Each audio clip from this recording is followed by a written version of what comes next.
가족이 함께 보는 강의 버라이어티 희망특강 파랑새 최윤영입니다. 안녕하세요.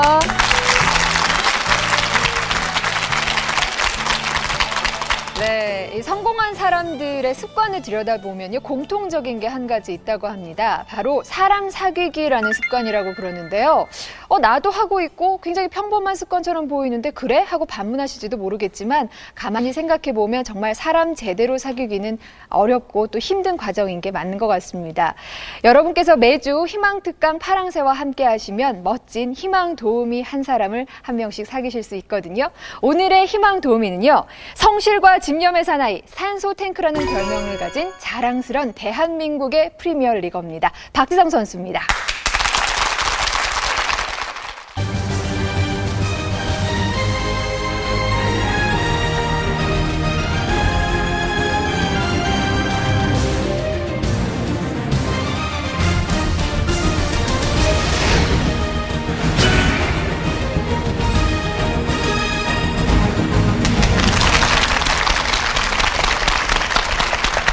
안녕하세요. 송길구입니다. 반갑습니다. 안녕하세요. 우리들은 풀리지 않는 문제를 얘기할 때 뭐라 그러냐면 고르디우스의 매듭이다, 그런 얘기를 합니다. 옛날에 고르디우스라는 왕이 자기네 나라의 제우스 신전의 기둥에다 마차를 묶어 놓은 매듭이 있었어요. 근데 그 매듭에 내려오는 신탁이 뭐였냐면 고르디우스의 매듭을 푸는 자는 아시아를 지배하게 된다, 그런 신탁이 내려오고 있었어요. 그래서 많은 왕들이 고르디우스의 매듭을 풀려고 도전을 했었는데 누구도 풀지 못했습니다. 그때 알렉산드라는 아주 젊은 왕이 아시아에 넘어요. 그래서 그 얘기를 듣고 고르디우스의 매듭을 풀려고 제우스의 신전으로 갔어요. 그래서 알렉산더는 매듭을 풀었습니다. 어떻게 풀은지 아시죠? 몰라. 아직 연락 안 왔어요? 막 힘으로? 알렉산더는 칼을 뽑아서 잘라버렸어요. 자르고 나는 풀었다 하고 외쳤어요. 근데 그렇죠. 주변에 많은 도전했던 왕들이 김미경 원장님처럼 야, 웃기지 마. 그건 푸른 게 아니야. 그건 자른 거야. 근데 알렉산더는 뭐라 그랬냐? 아니야. 이건 푸른 거야. 누구의 방식으로? 내 방식이에요. 내 방식. 박지성 선수는 굉장히 축구의 세계적인 스타로는 문제가 많았던 구조를 갖고 있었어요. 몸도 왜소했고 키도 175고 또 옛날에는요, 평발이면 군대를 안 갔습니다. 맞아요. 옛날에 그랬어요. 옛날에 군대에 안 가는 요건이 몇 개 있었는데 키가 지나치게 크다든지 우리 윤 교수님보다 조금 더 크면 키 못 가죠. 군대 못 가요. 딱 1cm 모자라. 1cm.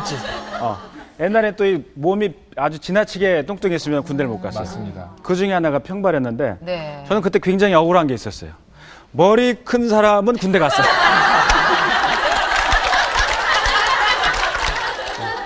하여튼 박지성 선수는 주변에서 볼 때 축구로 대성하기에는 문제가 많았었는데 어떻게 성공하게 됐느냐, 제가 볼 때는 알렉산더처럼 자신만의 방법으로 자신을 몰입시킨 거예요.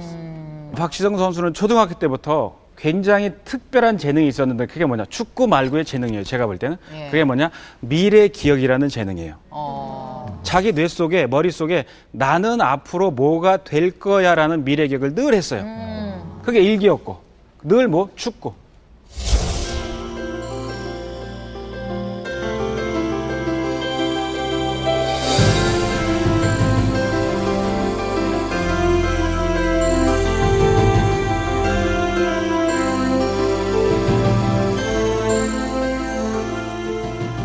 옛날에 보면요, 제 어렸을 때 제 고향이 충청남도 태안이라는 그런 시골인데.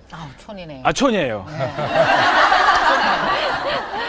태안에서도 말리포 해수욕장이 내 고향이에요. 말리포. 근데 옛날에는 요즘처럼 이런 상수도 시설이 없었어요.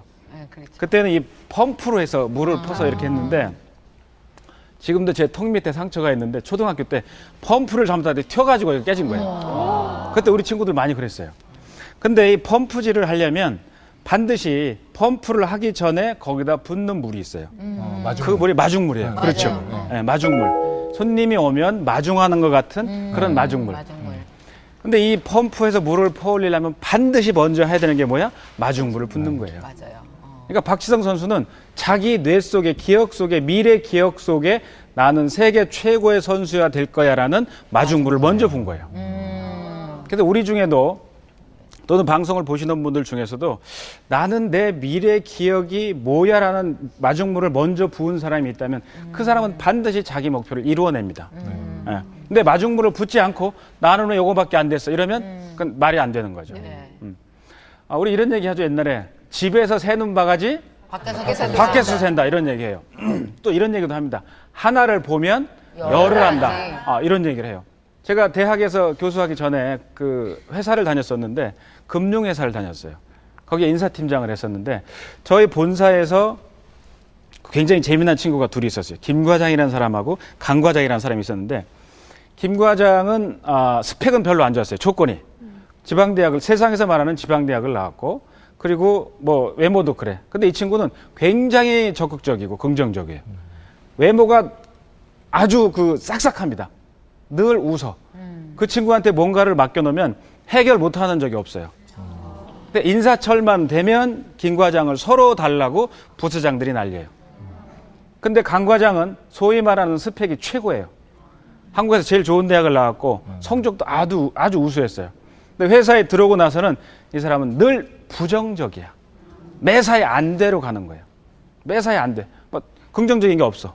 그리고 일하는 자체도 혹시 복지부동 들어보셨죠? 네.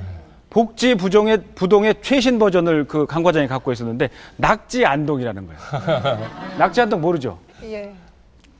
낙지처럼 바닥에 딱 엎드려서 눈만 움직여. 동.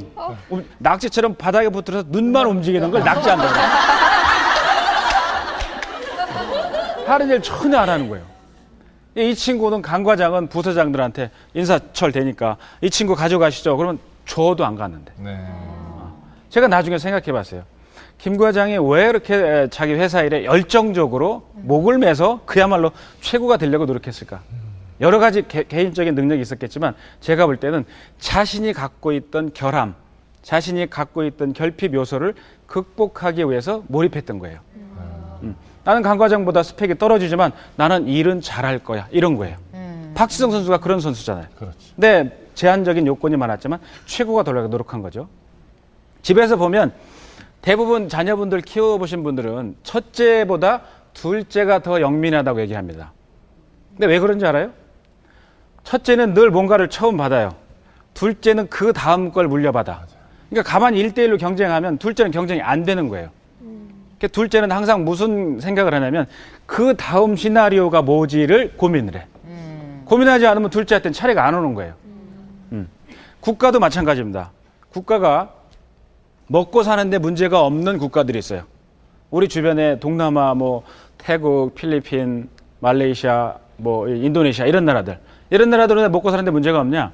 배고프면 따먹으면 돼. 거기는요 산모작을 합니다. 우리처럼 모를 이렇게 심지 않아요. 뿌려놓고 1년에 3번을 수확할 수가 있어요. 졸리면 가서 자면 되고 난방시설도 필요가 없어요. 그 나라는 더 나은 발전을 하기가 어려워요. 왜? 그냥 있어도 되니까. 근데 동남아에 있는 나라 중에 아주 외부와 차단되면 못 사는 나라가 있어요. 싱가포르예요. 싱가포르는 물도 말레이시아에서 받아다 먹습니다. 물 안 주면 못 살아요. 그런데 동남아에서 그 동네에서 제일 잘 사는 나라가 어디예요? 싱가포르예요. 역시 그 친구들이 갖고 있는 결핍을 극복하고자 하는 노력 때문에 그래요. 네. 역시 몰입이에요. 우리나라도 마찬가지예요. 수많은 외침을 받았고 뭐 1000번이 넘었다는데 한때는 우리는 나라를 뺏긴 적도 있었어요. 네. 그잖아요. 그런데 우리가 지금 뭐 230개 나라 중에 한 11등, 12등 하는 이유는 뭐냐? 역시 몰입의 힘이에요. 몰입의 힘. 그러니까 이런 몰입의 힘을 가질 수 있다면 우리 보통 사람들도 박지성처럼 성공할 수 있다. 자, 그럼 박지성은 이미 뭐 답을 알고 계시겠지만 천재형에 가까울까요? 노력형에 가까울까요? 노력형이요. 노력형이에요.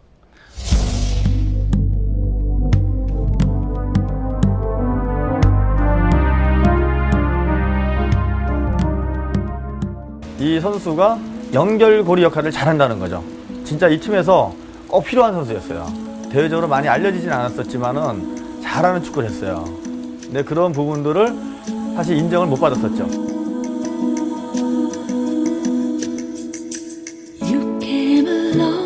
워낙 성실하거든요. 근데 성실하다는 거는 그 동료들이나 뭐 선후배나 다 다 좋아할 수 있는 행동을 해요. 그게 이제 생활도 그렇고 연습 때도 그렇고. 그래서 저는 천재형보다 더 중요한 게 뭐냐면 노력형이다. 자기의 결함을 극복하고 새로운 기회를 만들어낼 수 있는 몰입적 노력형이 세상을 다시 창출한다고 저는 믿는 거예요. 집에서 자녀분들 중에 공부 잘하다가 못하는 애들 보면 뭐라 그래요? 우리 애는 머리는 좋은데 뭐를 안 해? 노력을 안 해. 그런 얘기 대부분 하시잖아요. 정말 머리 좋은 아이들이 있어요. 이 아이들을 롱런시키려면 중간에 몰입시켜서 노력하는 방법을 가르쳐줘야 돼요. 그렇지 않으면 그 아이들은 20이 넘으면요 쇠퇴하기 시작합니다. 그래서 그걸 가르쳐줘야 돼요. 그래서 저는 보면 이 밥 짓는 거하고 똑같아요. 아이들 커가는 거 보면 밥을 지을 때 보면 가스로 밥을 지은다면 가스불을 켜잖아요. 밥이 쫙. 근데 가스불을 아주 미약하게 켜놔요. 그럼 10년이 지나도 밥이 안 돼. 그래요. 그잖아요.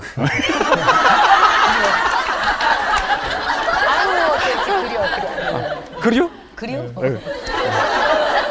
근데 가스불을 제대로 확 불을 켜놓으면 정해진 시간 안에 밥이 되는 거예요. 그렇죠. 이게 몰입이에요. 제대로 할 수 있을 때 확 해야 돼. 우리 주변에 TV에 가끔 보면 생활의 달인 이런 게 나오잖아요. 네. 접시닦기의 달인이 있어요. 접시닦기의 달인. 접시닦기의 달인을 세차장에 투입해봐요. 1년 만에 세차의 달인이 될 거예요. 이건 개인마다 갖고 있는 능력의 차이인데 그런 몰입의 능력이 뛰어난 사람은 능력이 변하지 않는 법칙에 해당이 되는 거예요. 네. 능력, 질량, 보존의 법칙이라는 건데 네. 저 들어가는 거예요. 그래서 지금 박지성 선수한테 지금 축구의 세계적인 스타지만 이 친구한테 어렸을 때부터 너는 골프를 한번 해봐. 저는 그래도 박지성은 골프를 최고가 될 수 있다고 생각합니다. 그게 뭐냐? 바로 몰입이에요, 몰입. 네.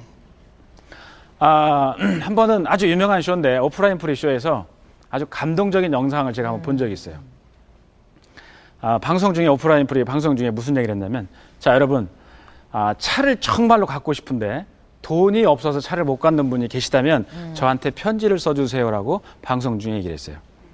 근데 그 방송을 보는 사람이 전 세계 1억 3천만 명이나 보거든. 자, 그 편지 쓰라고 할 때 편지 쓰실 분 계세요? 정상이에요. 정상이야. 안경 올리려고 그런 거예요? 들은 거예요? 제가 강의를 제일 작게 할 때는 1인 강의를 하고 가장 많이 할 때는 5,000명을 한 자리에서 강의를 하고 그럽니다. 근데 5,000명 할 때 손 들으라고 해도 몇 명 안 들어요. 왜? 사람들은 무슨 생각을 하냐면 써봐야 주겠냐?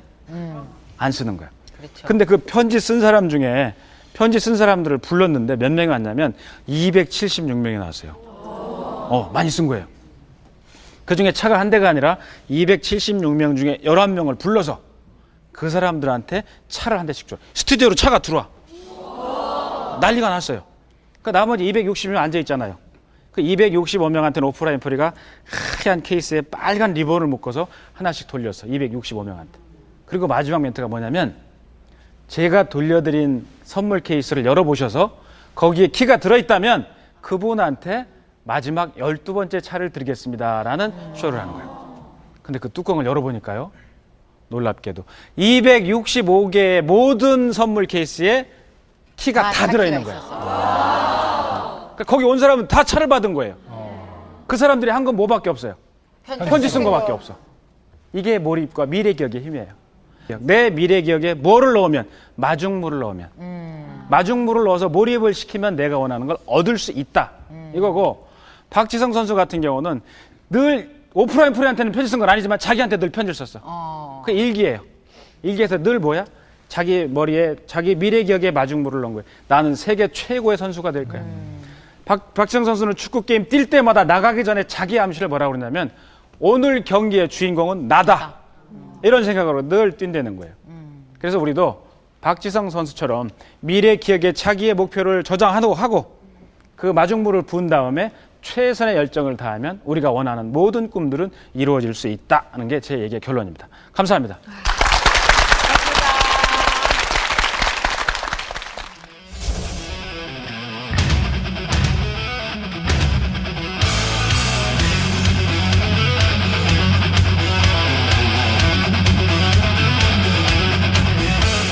마케팅적인 면이 아니라 정말 실력으로 왔다는 것을 다른 모든 사람들이 느낄 수 있도록 경기장 안에서 보여야 된다고 생각을 하고 있고 한국 사람으로서 많은 선수들이나 팬들에게 한국의 자부심을 심어줄 수 있도록 최대한 노력하겠습니다.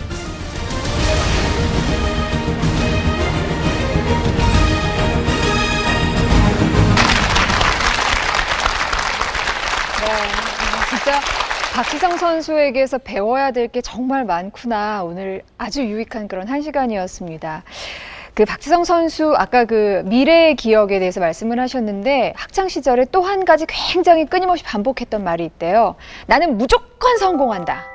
그리고 지금 그는 그라운드 안에서도 밖에서도 우리 모두가 공인하는 성공한 사람이 됐습니다. 그리고 또 자신의 내적 동기에 의해서 끊임없이 자기의 기준에 맞는 성공을 향해서 또 끊임없이 전진하겠죠.